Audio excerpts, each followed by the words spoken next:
오늘날은요, 한 명의 인재가 수천 수만 명을 먹여 살리는 그런 시대예요. 이거 여러분 부인할 수 없죠?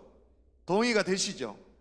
여러분, 굳이 우리가 세상을 떠난 스티브 잡스를 다시 거들먹거리지 않아도 우리나라에 우리 루안다 팀 우리 찬양도 있었습니다만 우리나라의 BTS만 봐도 마찬가지죠. BTS 아시 방탄소년단 2013년도에 결성된 팀입니다. 근데 이들이 매년 한국 경제에 미치는 영향이 얼마냐? 돈으로 우리는 계산해야 감동을 받는 사람 아니겠습니까? 그죠? BTS가 얼마나 이렇게 칼군무를 추냐 이런 거 별로 우리는 이렇게 감동하는, 돈을 얘기하면 감동이 됩니다. 한국 경제에 미치는 영향이 46억 5천만 달러입니다. 그러니까 대략 5조 정도를 버려드리는 거예요. 정치인들이 막 헉짓거리하고 정치 실패로 한국 경제를 힘들게 만드는데 이런 젊은이들은 한국을 지금 5조, 연 단위로 5조 먹여 살리고 있는 거예요. 젊은이들이. 한 해 대한민국을 찾는 관광객 가운데 13명 중에 1명꼴이 이 BTS의 영향력 때문에 한국을 찾는데요. 그러니까 한국관광공사가 한국 방문회 해라고 얘기를 하고 축제를 벌이고 수천 수억의 홍보비를 쏟아붓고 그래도 못하는 그 일을 이 BTS가 하고 있는 거죠. 전 세계 음반 시장이 좀 다운되는 경향이 있지 않습니까? 음반 시장이 지금 열세인데 이들의 활약으로 말미암아 190억 달러, 그러니까 23조 이상을 끌어올리는데 주역으로 쓰임받고 있대요. 더 중요한 것은 뭐냐? 제가 지금 얘기한 이 모든 통계가 2018년도 버전이, 올 한 해는 또 달라졌을 거예요. 아직 마무리가 안 됐으니까. 그죠? 그래서 지난 73차 유엔 총회에서 아이돌이 연설을 했잖아요. 유엔 총회에서 BTS가 초청을 받아서 연설을 하게 되었지 않습니까? 여러분, 이처럼 한 사람의 인재가 10만 명을 먹여 살릴 수 있는 그런 시대가 된 거예요. 이걸 발빠른 기업들은 정말로 먼저 캐치를 해서 인재를 막 찾아다닌다. 막 찾아가지고 얼마나 고액 연봉을 줘야 돼, 이거는 상관하지 않아요. 영입할 수만 있으면 인재를 영입하려고 눈에 불을 켜고 찾죠. 대학도 말이에요, 신입생을 뽑을 때 고등학교를 졸업한 학생 가운데 실력이 좋은 정말 인재가 될 만한, 학교에 뭔가 네임밸류 올릴 만한 그런 학생들을 유치하려고 웬만한 대학들은요 고등학교 졸업생 가운데 제대로 유치하려고 심혈을 기울여요. 이건 교회도 마찬가지예요. 여러분, 교회가 담임 목사가 공석입니다, 담임 목사를 청빙합니다. 어떻게 합니까? 부교육자를 청빙합니다. 어떻게 해요?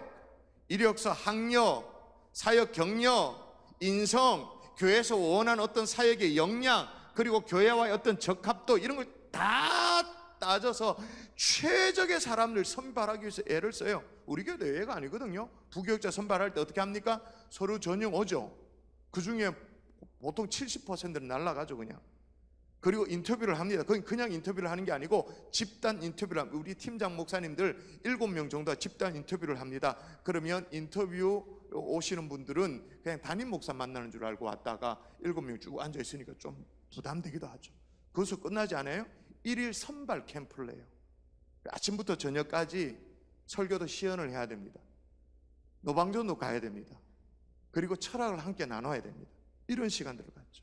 인재를 찾고 인재를 선택하려는 이런 분위기는 사회만 그런 게 아니라 교회도 마찬가지인데, 그건 과거에도 그랬고 지금도 그렇고 미래도 마찬가지일 거예요. 자, 이런 관점에서 보면요, 하나님은 완전 바보예요. 하나님 나라의 일꾼을 선택하는 그 안목 있잖아요. 하나님의 안목, 사람을 보는 그 안목은 정말 실망스러워요. 세상의 안목보다 너무 못해요. 자, 오늘 본문에 보니까 하나님이 주로 어떤 이들을 택했다고 말하냐면 지혜롭지 못하고 능력도 없고 배움도 많지 않고 세상에서 보면 미련하고 약하고 천하고 멸시받는 형편없는 사람들을 택했다, 그렇게 말합니다.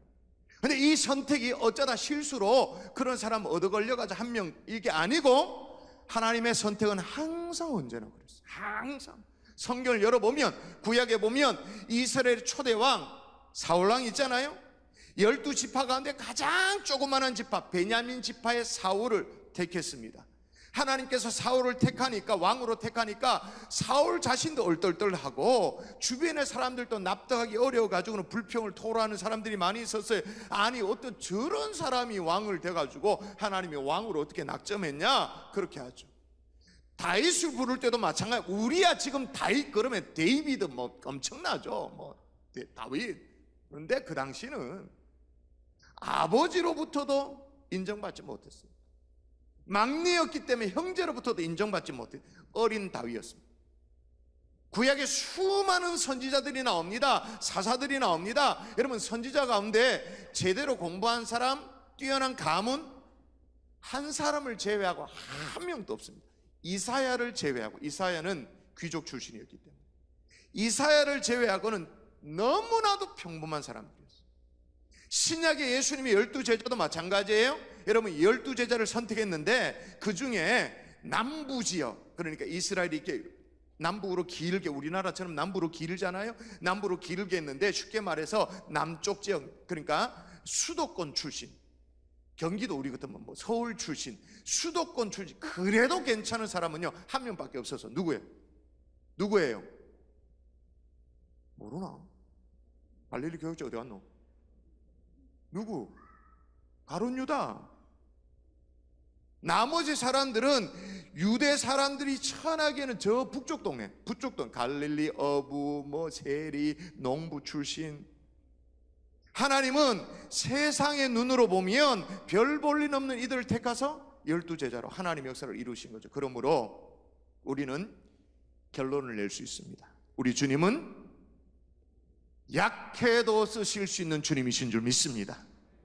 부족해도 우리를 쓰시는 주님이신 줄 믿습니다. 아멘이십니까?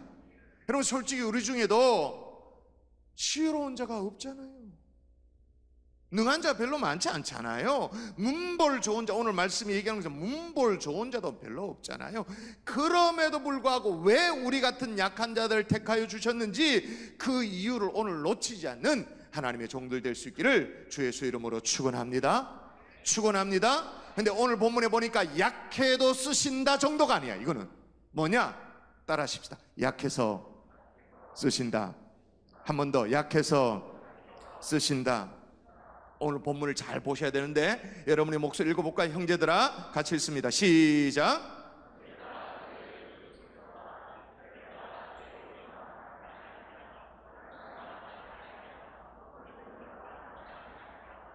뭐 많지 않대, 뭐 문벌 좋은 자도 많지 않고 뭐 많지 않대. 그래서 어떻게 하신다고 말하느냐?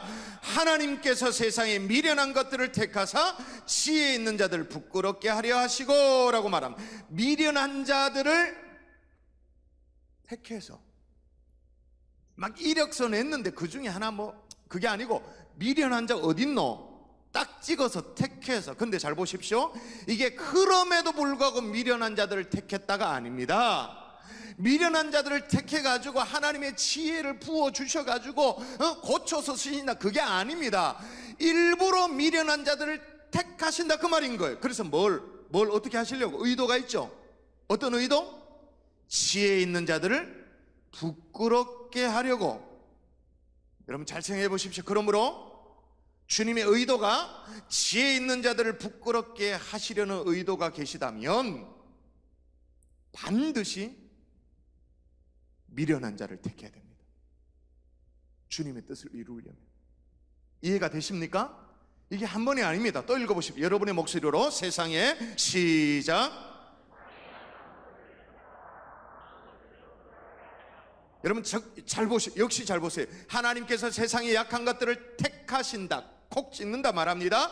약함에도 불구하고 강함 되시는 주님이 우리에게 힘을 주신다, 어떻게 해주신다, 그게 아니라면 그냥 약한 것들을 택하신다. 왜? 강한 것들을 부끄럽게 하시려고. 그러므로 강한 것들을 부끄럽게 하시려는 그런 이유라면 택함 받는 자들이 반드시 약해야 됩니다. 또 볼까요? 여러분 또 읽습니다. 하나님께서, 시작.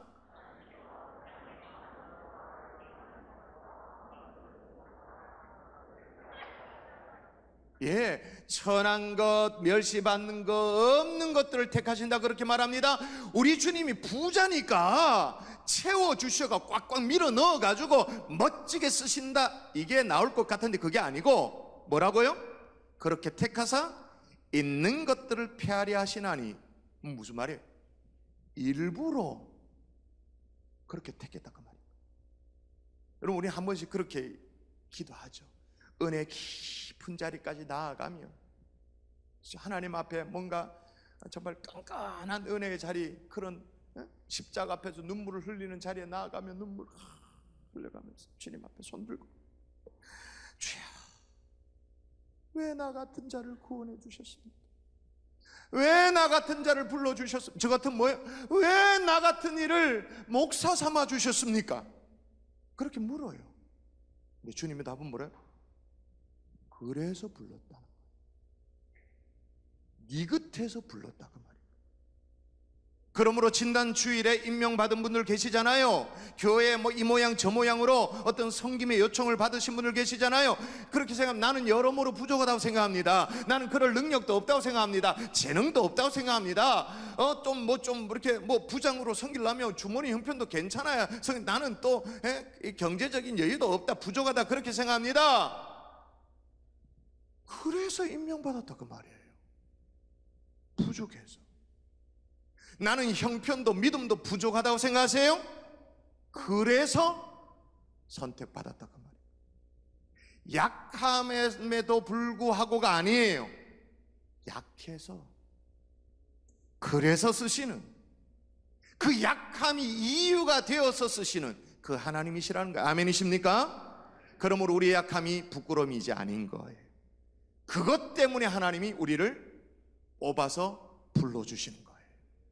그렇다면 여러분, 아멘이 잘 안 될 텐데 왜, 그래서 약해서 왜 쓰시는가? 왜 하나님이 하필 그런 방식으로 일을 하시는가? 이게 중요해요. 왜 이런 불편한 방식으로 사람을, 인재를 택하신, 인재도 아니지 완전 골칫덩이를 왜 부르시는가? 오늘 그 이유가 29절에 나옵니다. 따라하십시다. 기득권을 주장하지 못하게 하려고. 왜 그렇게 하시는가? 그 이유를 설명하는 단어가 나오는데, 단어 제일 29절 제일 앞에 이는이라고. 이는 그 이유를 설명하는 단어잖아요. 이는 같이 읽습니다. 이는, 시작. 이는 아무 육체도 하나님 앞에서 자랑하지 못하게 하려 하심이라. 여러분, 이게 무슨 말이에요? 하나님은 약한 자를 쓰는 데는 아무 불편함이 없다 그 말이에요. 뭐도 못하고 나는 안 됩니다. 그런 자를 하나님이 들어서 쓰는 것은 아무 불편함이 없다. No problem. 그런데 문제는 뭐예요? 어떤 사람을 쓸 수 없다고요? 자랑하는 사람, 자신을 거들먹거리는 사람, 은연중에 자기를 드러내는 사람, 하나님이 쓰시기에 너무너무 곤란하다고. 자신이 똑똑하다고, 능력이 있다고, 누구보다 의롭다고, 잘났다고, 옳은 판단을 한다고 생각하는 사람, 그 사람 하나님 앞에 거들먹거리죠. 다른 말로 권리 주장을 합니다. 왜냐하면 자격 있다고 생각하니까. 이런 자들을 쓰시기에는 너무너무 힘드신 거예요. 곤란한 거예요. 여러분, 고린도 전서잖아요. 여러분, 오늘 고린도 전서인데 고린도 교회 성도들이요, 대부분 학력도 별로예요, 능력도 별로예요, 가문도 별 볼일 없는 그런 사람이었어요. 그런데 하나님이 그런 사람들을 어떻게 해요? 오늘 본문에 계속 나오는 단어가 있습니다. 택하사. 별 볼일 없냐? 택하사. 오, 가문이 오, 택하사. 능력을 오, 택하사. 택했다. 그렇게 몇 번이나 반복해서 사용하십니다. 이는 사람의 능력과 지혜로 하나님의 백성이 된 것이 아니라는 거예요. 하나님의 택하심으로, 다시 말하면 하나님의 은혜로 하나님의 백성 되었는 줄 믿습니다. 그런데도 고린도 교회 성도들이 조금 지나니까 뭘 얘기하는지를 볼까요? 자, 능력을 지혜 없냐? 내가 택하. 그랬는데 조금 지나니까 고린도 교인이 주장하는 게 이겁니다. 한번 읽어볼까요? 한번 읽도록 합시다. 시작.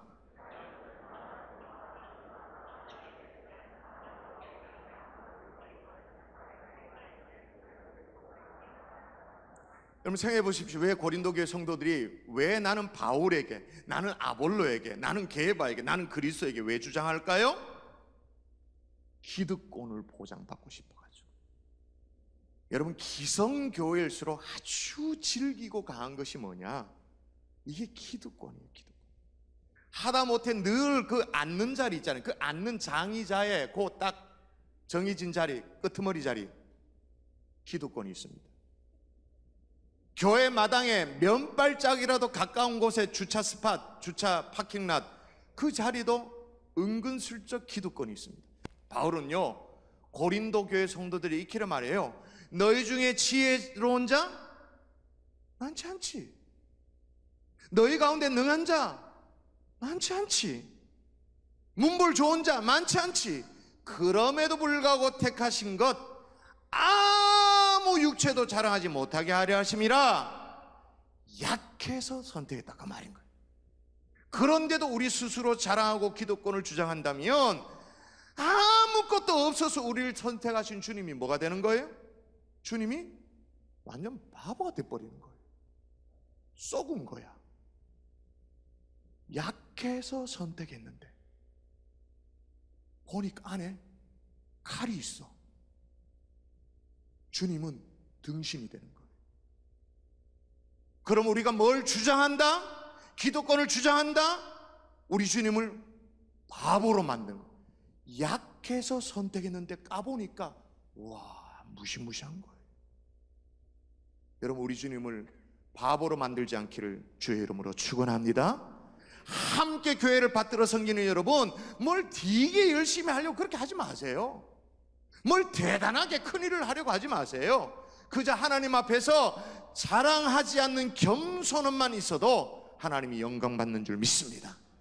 겸손히 순종만 해도 하나님이 그것만으로도 우리 주님은 영광 받으시는 주님이신 줄 믿습니다. 또 여러분, 왜 그렇게 부족해도 우리를 선택하시는가? 왜 우리를 불러주시는가? 따라하십시다. 오직 주님만 자랑하도록. 그 다음 읽어볼까요? 30절 31절 너희는 같이 읽습니다. 시작.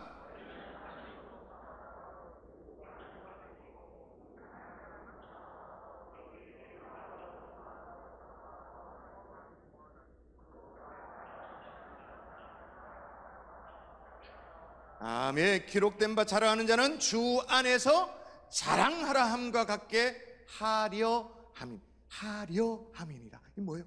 의도를 표현하는 거죠. 성경 잘 읽으면 그냥 다 깨달아져요. 성경을 그냥 읽어서 그렇지. 다시요. 기록된 바 자랑하는 자는 주 안에서 자랑하라 함과 같게 하려고. 누굴 택했다고요? 우리를.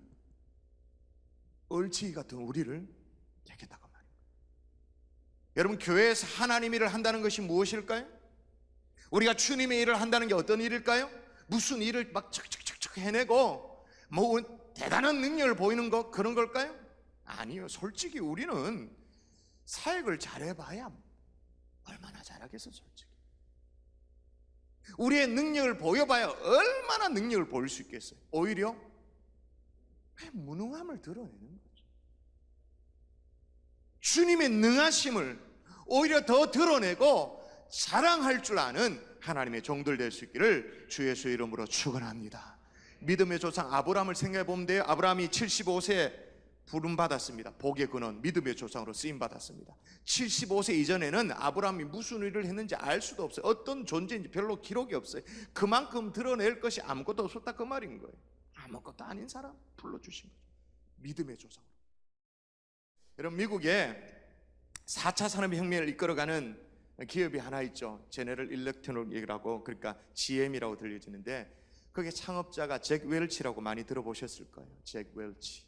이 사람은요, 어릴 때부터 말을 더듬는 그런 아이였어요. 그래서 이제 이렇게 샌드위치 가게에 뭘 주문을 하면 참치 샌드위치를 주문한다 칩시다. 그러면 참치 샌드위치가 투나 샌드위치잖아요. 투나 샌드위치 그렇게 말하는데, 이게 말을 더듬으니까 투나 샌드위치를 주문하면 언제나 뭐가 툭 나올까요? 그냥 샌드위치 2개가 나오는 거예요. 투나 샌드위치라고 말해야 되는데 투 샌드위치 이렇게, 그러니까 언제나 일반 샌드위치 2개가 나오는 거예요. 이 어린아이가 그 말을 못하고 이게 잘못된 말을 못하고 맨날 돈을 더 주고 일반 샌드위치 2개를 맨날 먹는 엄마가 그걸 나중에 알게 되어졌어요. 그 아이를 격려합니다. 얘야, 너는 다른 사람들보다 말이 느린 게 아니야. 말이 느린 게 아니라 너는 생각이 2배 빠른 거야. 네 입이 네 생각을 못 따라가는 거란다. 아이를 격려. 야, 수준 있죠. 말이 느린 게 아니고 생각이 빠른 거란다. 네 입이 네 생각을 못 따라가는 거란다. 그렇게 믿고 격려했더니요, 지위의 창업자가 되어진 거예요. 여러분, 하나님께서는 언제나 큰 일을 하고 잘난 사람, 그런 사람을 들어 쓰는 게 아니에요. 말더듬이 같은 사람. 세상은 많이 배우고 잘난 사람, 지혜로운 사람을 씁니다. 튼튼하고 건강한 사람 씁니다. 훌륭하고 잘생긴 사람 씁니다. 그러나 하나님은 어떻게 하신다고 말하는가? 마지막으로 같이 읽습니다. 수고하고, 시작. 수고하고 무거운 짐진 자들아, 다 내게로 오라. 내가 너희를 쉬게 하리라. 병든 자 오거나 죄인들 오너라. 다 오너라. 이게 주님의 말씀인 거예요. 말씀의 결론을 맺겠습니다. 함석헌 선생님 아시죠? 그 함석헌 선생님이 군 장성들을 쫙 모인 그런 자리에서 특별 강연을 할 때가 있었대. 군 장성들. 그러니까 뭐 별의 개수를 세하리니까 막 이렇게 막 달려있는 거, 막 달려있는 수십 개의 별이 있는 군 장성들이 모인 자리에서 특별 강연을 했어요. 뭐라고 했냐? 여러분이 빛나게 달고 있는 이 별, 여러분이 잘나서 달았다고 생각하면 안 됩니다. 여러분을 도왔던 부하들이 있고 장병들이 얼마나 많이 있었는가. 그들의 땀과 노고와 수고와 피 흘림이 모아져서 그 별이 된 것입니다. 그렇다면 그들을 잘 섬기라고 하나님이 주신 것입니다. 하나님이 달아주신 것입니다.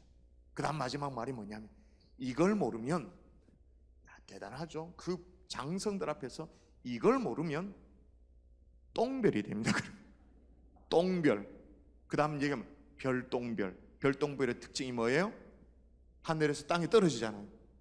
떨어진다 그 말이에요. 교만하지 말란 말이에요. 섬기라고 별 달아주셨는데 그건 모르면 똥별이다. 별똥별. 땅에 떨어지면 아무것도 아닌 그런 것들이 되어진다 그 말이에요. 여러분, 우리를 빛나게 해주시려고 이 땅에 오신 분이 계세요. 누구세요? 우리를 빛나게 해주시려고 이 땅에 오신 분, 예수 그리스도이신 줄 믿습니다. 오늘 이 자리에 왜 우리를 불러서 하나님의 자녀 삼아 주셨는가?